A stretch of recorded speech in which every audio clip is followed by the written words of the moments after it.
छठ पूजा के दिन भूल कर भी ना करें यह 3 गलतियां, पूजा हो जाएगी खंडित।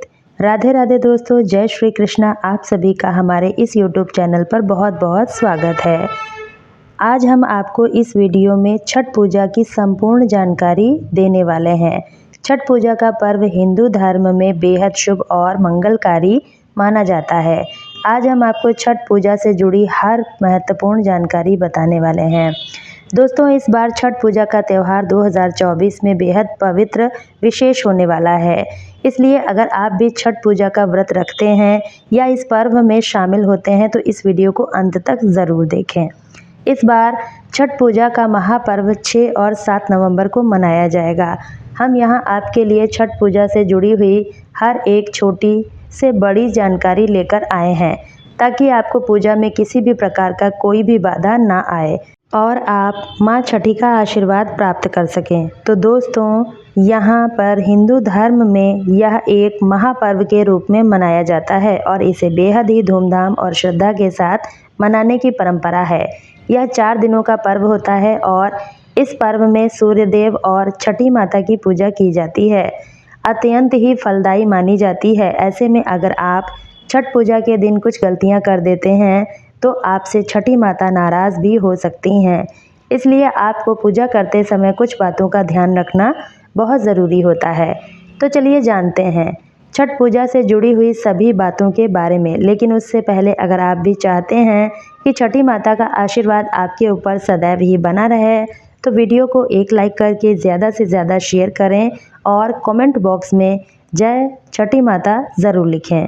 दोस्तों, छठ पूजा का पर्व बेहद विशेष होता है क्योंकि इस दिन लोग सूर्य देवता और छठी मैया की पूजा करते हैं। उनकी कृपा पाने के लिए व्रत भी रखते हैं और अपनी मनोकामनाओं की पूर्ति की प्रार्थना करते हैं। लेकिन क्या आप जानते हैं कि इस व्रत की कठिनाई और इसका पालन करने की विधि सबसे कठिन व्रत में से एक माना जाता है? तो चलिए जानते हैं कि इस बार छठ पूजा की तिथि क्या है और कब मनाया जाएगा। सूर्य को अर्घ्य देने का समय कब है और इस पूजा में किन किन बातों पर विशेष ध्यान रखना चाहिए ताकि छठी मैया हमसे प्रसन्न हो सकें और हमारे घर में खुशियों की बहार आए। छठ पूजा का दूसरा दिन करना कहलाता है, जो इस वर्ष 6 नवंबर 2024 को बुधवार के दिन मनाया जाएगा। इस दिन उपवास रखने वाले भक्त विशेष रूप से गुड़ की खीर बनाते हैं। इस पारंपरिक तरीके से चूल्हे पर आम की लकड़ी जलाकर पकाया जाता है। पूजा के बाद इसे प्रसाद के रूप में वितरित किया जाता है और इसके सेवन के साथ ही 36 घंटे का निर्जला व्रत शुरू हो जाता है। इसके बाद व्रती जल या भोजन ग्रहण नहीं करते। छठ पूजा का तीसरा दिन सबसे महत्वपूर्ण होता है। इस दिन व्रती सूर्य देव को शाम का अर्घ्य अर्पित करते हैं, जो इस वर्ष 7 नवंबर 2024 को शुक्रवार के दिन है। इस दिन सूर्यास्त का समय शाम 5:29 है और इसी समय पर सूर्य देव को अर्घ्य दिया जाएगा।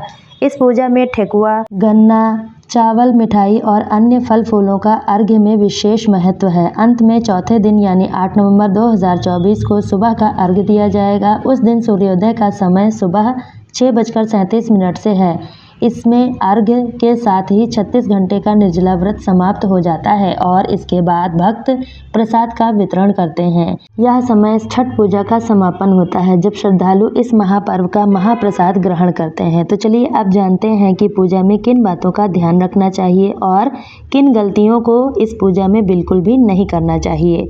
छठ पूजा में पवित्रता का विशेष ध्यान रखा जाता है, इसलिए यहाँ कुछ महत्वपूर्ण बातें हैं जिन्हें ध्यान में रखना बेहद ज़रूरी है।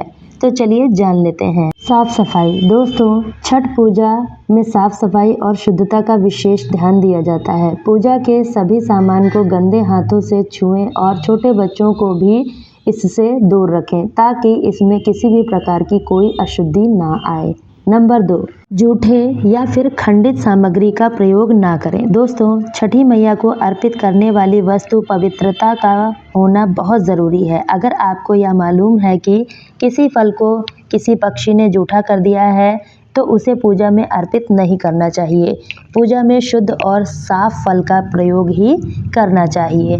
नंबर 3, छठ पूजा का प्रसाद। दोस्तों, इस व्रत का प्रसाद केवल वही लोग बना सकते हैं जो व्रत रखते हैं, इसलिए प्रसाद में किसी और के हाथों का स्पर्श नहीं होना चाहिए। नंबर 4, तामसिक भोजन। दोस्तों, इस समय आपको तामसिक भोजन से भी परहेज करना चाहिए।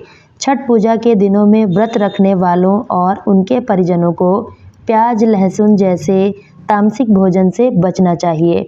घर में केवल सात्विक भोजन ही बनाएं, जिसे पूजा की शुद्धता बनी रहती है। छठ पूजा की मान्यता के अनुसार एक कथा में यह बताया गया है कि एक बार छठ पूजा के समय एक तोते ने पूजा के फल के लिए रखे नारियल को जूठा कर दिया था। इस पर नाराज होकर उससे बाण से मार दिया गया, लेकिन बाद में तोते के साथी ने छठी मैया से व्रत करके प्रार्थना की, तब छठी मैया ने उसे तोते को जीवन दान दिया। इस कथा में भी छठ पूजा के प्रसाद की अशुद्धता और श्रद्धा के महत्व को दर्शाया गया है। छठ पूजा के दौरान विशेष नियमों का पालन किया जाता है, जिनका उद्देश्य व्रती को मानसिक और शारीरिक रूप से शुद्ध रखना होता है। इस साधना पर भी कहा जाता है और इसके नियम इस साधना को संपूर्ण और शुद्ध बनाते हैं। इस पूजा में लहसुन और प्याज को निषेध बताया गया है। छठ पूजा में लहसुन और प्याज का सेवन वर्जित माना गया है, क्योंकि इन्हें तामसिक और राक्षसी भोजन माना जाता है। व्रत के दौरान हमेशा सात्विक भोजन ही खाना चाहिए, जो शरीर और आत्मा को शुद्ध रखता है। इसके अलावा मांस, मछली और अन्य नशीली चीज़ों का भी त्याग किया जाता है, ताकि साधना में कोई भी अवरोध ना आए। नंबर 5, भूमि पर सोने का नियम।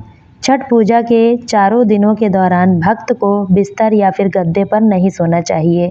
भूमि पर सोने का विधान इसलिए रखा गया है ताकि साधक अपने साधना में पूर्णता ला सके। इससे व्रती की एकाग्रता और आस्था भी मजबूत होती है। यह भी छठ पूजा के ही नियमों का एक हिस्सा है। छठ पूजा का महत्व हमारे धार्मिक ग्रंथों और कथाओं में वर्णित है। महाभारत और रामायण दोनों ही कालों में इस पूजा का उल्लेख मिलता है। इस कथा के अनुसार जब पांडव ने अपना राज्य खो दिया था, तब द्रौपदी ने छठ पूजा का व्रत किया। इस व्रत के प्रभाव से उनकी मनोकामनाएं पूरी हुईं और पांडवों को अपना राज्य वापस मिल गया। इस घटना में छठ पूजा की शक्ति और उसके प्रभाव का अंदाज़ा लगाया जा सकता है। जब भगवान राम अयोध्या लौटे तो उन्होंने रावण के वध के पाप से मुक्ति के लिए मुनियों के कहने पर सारी उपासना का संकल्प लिया। माता सीता ने भी सूर्य देव की आराधना की और इस प्रकार छठ पूजा की परंपरा का आरंभ माना गया। महाभारत में सूर्य पुत्र कर्ण, जो सूर्य के परम भक्त थे, प्रतिदिन सूर्य को जल अर्पित करते और कमर तक पानी में खड़े होकर घंटों तक सूर्य की उपासना करते थे। सूर्य की कृपा से ही वह महान योद्धा बने। छठ पूजा का व्रत अत्यंत कठोर अनुशासन की मांग करता है। यह 36 घंटे का निर्जला व्रत होता है, जिसमें व्रती को अटूट संकल्प और नियमों का पालन करना होता है। पूजा की प्रक्रिया नहाय खाए से प्रारंभ होती है और सप्तमी के दिन उगते सूर्य को अर्घ्य देने के साथ समाप्त होती है। इस दौरान संयम, श्रद्धा और साधना के नियमों का पालन करना आवश्यक होता है। छठ पूजा में सबसे अधिक महत्व पवित्रता का होता है। इस पूजा में कोई भी वस्तु गंदे या जूठे हाथों से नहीं छूनी चाहिए। पूजा के प्रत्येक वस्तु को साफ और पवित्र हाथों से ही छूना चाहिए, ताकि इनकी शुद्धता बनी रहे। मान्यता है कि पूजा में खंडित या अशुद्ध चीज़ों का प्रयोग वर्जित है। पूजा में जिन चीज़ों का संकल्प लिया जाता है, उन्हें प्रतिवर्ष चढ़ाना चाहिए। यह वर्ग पूरी तरह से सात्विक पर आधारित है। व्रत के दौरान व्रती और उनके परिजनों को लहसुन, प्याज जैसे तामसिक भोजन से परहेज करना चाहिए, ताकि व्रत की पवित्रता बरकरार रहे। इस पर्व में सोने और उठने के नियम भी महत्वपूर्ण होते हैं। व्रत के दौरान 4 दिनों तक भूमि पर सोने की परंपरा है, जिससे साधक का प्रभाव बढ़ता है और व्रती को मानसिक और शारीरिक शांति प्राप्त होती है। इसे साधना का पर्व माना गया है, जिसमें पूर्ण शुद्धता और अनुशासन का पालन करना आवश्यक होता है। छठ पूजा का महत्व महाभारत और रामायण काल से ही जुड़ा हुआ है। मान्यता है कि पांडवों के राज्य से वंचित होने पर द्रौपदी ने इस व्रत को किया था और उनकी मनोकामनाएं पूरी हुई। सूर्य देव को अर्घ्य देने के लिए तांबे या पीतल के पात्र का प्रयोग करना चाहिए। सप्तमी के दिन उगते सूर्य को अर्घ्य देने के साथ व्रत का पारण होता है। इस दिन तक व्रती कोई भोजन या जल ग्रहण नहीं करते जब तक कि सूर्य को जल अर्पित ना कर दें। यह पूजा पूर्ण श्रद्धा और पवित्रता के साथ की जाती है। छठ पूजा की विशेषताएं यह हैं कि इसमें सभी धर्म, जाति और वर्ग के लोग मिलकर पूजा करते हैं। सभी लोग मिट्टी के चूल्हे पर प्रसाद बनाते हैं और बांस के सूप में जल चढ़ाते हैं। यह पर्व सामाजिक एकता का प्रतीक माना जाता है। दोस्तों, आज की जानकारी यदि आपको पसंद आई है तो वीडियो को एक लाइक करके चैनल को सब्सक्राइब ज़रूर करें ताकि मेरी अगली वीडियो का नोटिफिकेशन सबसे पहले आपके पास पहुंचे। वीडियो में अंत तक बने रहने के लिए आप सभी का बहुत बहुत धन्यवाद। और आप इस वीडियो को कहाँ से देख रहे हैं कमेंट बॉक्स में ज़रूर बताएं ताकि हमें भी पता चल सके हमारी वीडियो कहाँ कहाँ से देखी जा रही है। मिलती हूँ नेक्स्ट वीडियो में, तब तक के लिए धन्यवाद दोस्तों।